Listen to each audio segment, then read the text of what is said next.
안녕하세요. 한냥 두냥 돈냥입니다. 네이버가 얼마 전 큐라는 AI 검색 엔진을 출시했죠. 여러분들이 잘 아시는 챗GPT와 비슷한 검색 엔진이라고 보시면 됩니다. 간단하게 예를 들어 설명드리겠습니다. 만약 제가 2002년 이탈리아전 때 골을 넣은 선수가 누구인지 찾고 싶다고 해볼게요. 저희가 현재 검색하는 방법은 네이버의 2002년 이탈리아전이라고 검색하고 뉴스 기사나 블로그 글에 직접 들어가서 골 넣은 선수를 찾아야 했어요. 하지만 이제는 네이버 검색창에 2002년 이탈리아전 때 골 넣은 선수가 누구지? 라고 물어보면 그에 맞는 기사를 찾아준다거나 내가 질문한 내용이 담긴 블로그의 글을 찾아주는 방식으로 바뀐다는 거죠. 여행을 갈 때는 해당 여행지를 검색하고 맛집이면 맛집, 명소면 명소 하나씩 찾아야 했죠. 만약 속초로 여행을 간다고 한다면 현재 우리는 속초 가볼 만한 곳, 속초 맛집 추천과 같은 키워드를 검색해서 가볼 만한 곳을 하나씩 보고 결정하거나 맛집도 하나씩 둘러보고 블로그 글도 보는 공을 들여야 했어요.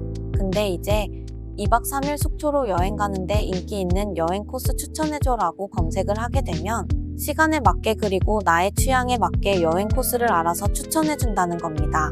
여기에 네이버 지도, 예약, 네이버 페이 시스템이 결합되어 아마 최강의 검색 포털이 되기 위한 기반이 되지 않을까 싶습니다.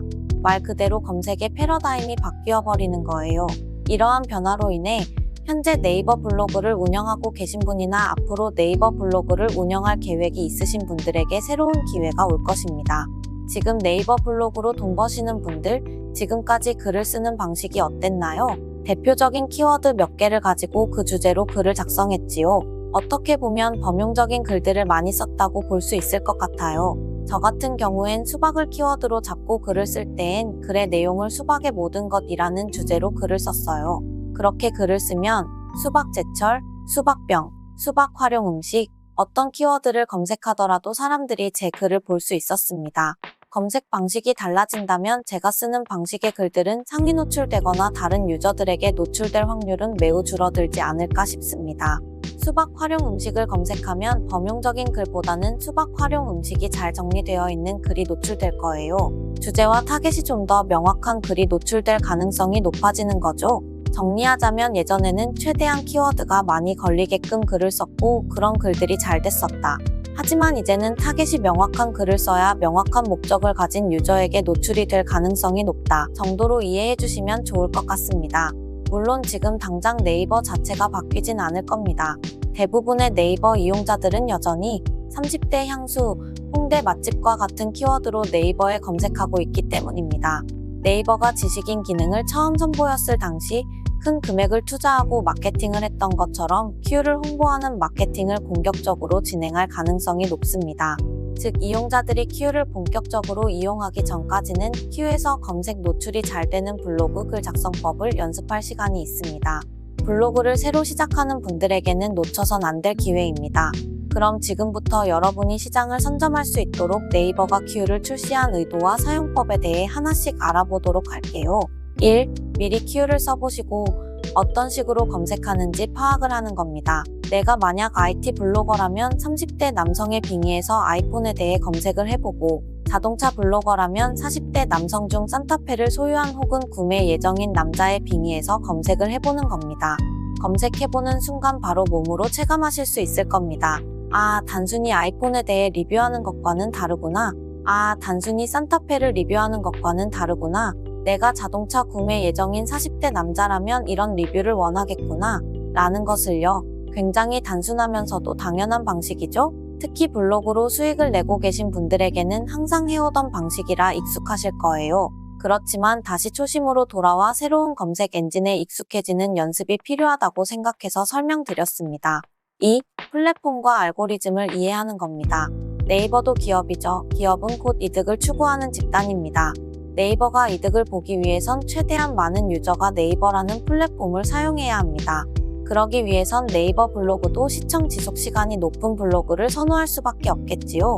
단순히 키워드 몇 개 쓰고 관련된 내용 작성하는 블로그 포스팅보다는 유저들이 오래 머무를 수 있도록 만들어주는 블로그만 살아남을 가능성이 더욱 높아졌습니다. 체류 시간 늘리기는 기존 수익화 꿀팁 중 하나이기도 했습니다. 만약 제가 예전에 블로그 수익화 방법에 대해 설명드렸다면 이 내용을 가장 강조했을 거예요.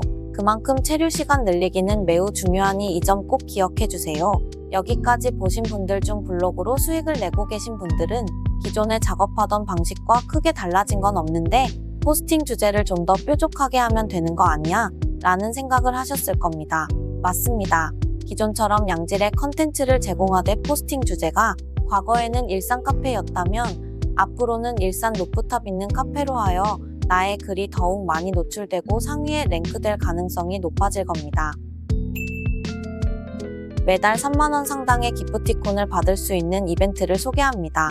바로 유한타증권 신규 및 기존 고객 대상 기프티콘 지급 이벤트입니다. 보통 이런 이벤트는 첫 회원 가입 때만 혜택을 주는 경우가 많은데요. 이번 이벤트는 기존 고객도 매달 재참여가 가능한 점이 매력적인 것 같습니다. 저는 비상금을 제외하고는 회사 월급과 부업 수입을 대부분 주식에 투자하고 있는데요. 여러분들도 주식 많이 하고 계신가요? 아직 증권 계좌가 없으신 분이라면 이번 이벤트를 통해 하나 만들어 보시면 어떨까요? 기존 유한타증권 고객도 참여가 가능합니다. 이벤트 참여 방법은 첫째, 더보기란에 있는 링크에 접속합니다.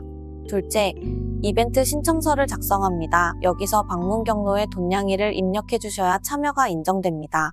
신청이 완료되면 기재하신 연락처로 이벤트 링크가 발송될 거예요. 이후 계좌 개설을 완료하시고 100만원 이상 거래 시 참여가 인정됩니다. 50만원 매수 후 50만원 매도에도 참여가 인정되니 참고하세요. 구독자 여러분 모두 부업과 투자에 둘 다 성공하시길 기원합니다. 그럼 다음번에도 돈 벌 수 있는 좋은 주제로 찾아뵙겠습니다. 감사합니다.